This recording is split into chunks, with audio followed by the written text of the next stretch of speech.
প্রোগ্রামে আমি এসেছি এই রামকৃষ্ণপুরমবাসীর উপরে আমার কিন্তু অধিকার আছে।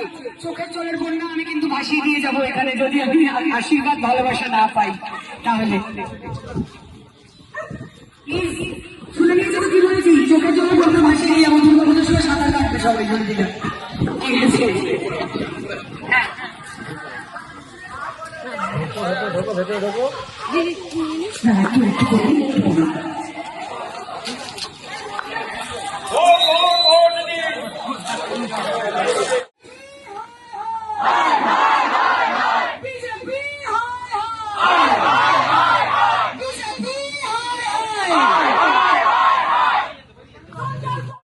এবারে তো আমার অধিকার আছে তোমাদের উপরে।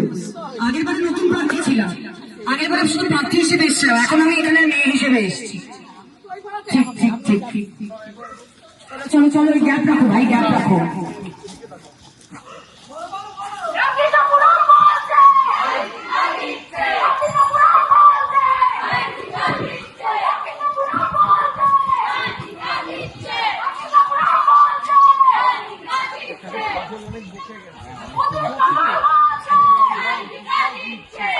সবাইকে অনুরোধ করছি, রামকৃষ্ণপুরমের সকল সুধী নাগরিক বৃন্দকে, আমার দাদাদের, বৌদিদের, দিদিদের, যেন সহায়িকা, তোমাদের বিধায়ক, তোমাদের সহায়িকা তৃণমূল কংগ্রেসের প্রার্থী হয়েছি আগামী নির্বাচনে 29শে এপ্রিল।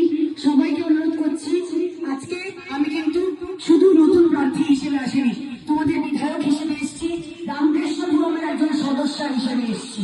আমি জানি আমার অধিকার আছে, রামকৃষ্ণপুরমের মানুষদের উপরে ভালোবাসার অধিকার আছে, ভালোবাসার দানের অধিকার আছে। সেই জন্য আমি বলছি, এই রামকৃষ্ণপুরম থেকে একটা ভোট যেন ভুল জায়গায় না যায়, বিজেপির হাতে চলে যায়, এই বাংলা গুলশানের হাতে চলে যায়, এই বাংলা বিহারের হাতে চলে যায়। তাহলে দয়া করে আপনাদের মূল্যবান ভোটটা জোড়া ফুলে ফুটে দেন।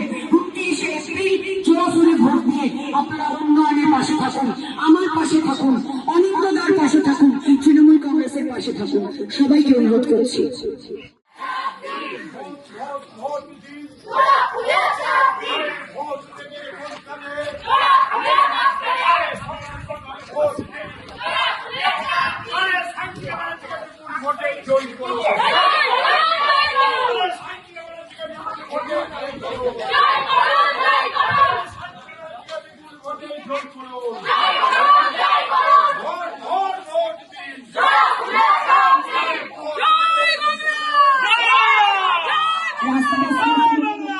রাস্তা নতুন করে হয়েছে, তোমরা খুশি তো? রাস্তা নতুন করে হয়েছে, খুশি তো? 1.5 বছরে যদি এইটুকু করতে পারি, 5 বছরে অনেক কাজ করবো। বিশ্বাস রাখো আমার উপর, মমতা দিদির উপরে বিশ্বাস রাখো, ঠিক আছে? সবাই লক্ষ্মীর ভান্ডার ঠিক মতো পাচ্ছ, তুমি অ্যাপ্লাই করো। ভোটার লিস্টে সবার নাম উঠেছে, আমাদের ছেলেরা হেল্প করেছিল তো, কাউন্সিলর হেল্প করেছিল ভোটার লিস্টে ফর্ম টর্ম ভরতে, হেল্প করেছিল তো। তাই এবারে তোমাদের পালা আমাদের পাশে থাকা, ঠিক আছে? জোড়া ফুলে ভোট। আচ্ছা, মিছিলটা দাঁড়াও, মিছিলটা দাঁড়াও।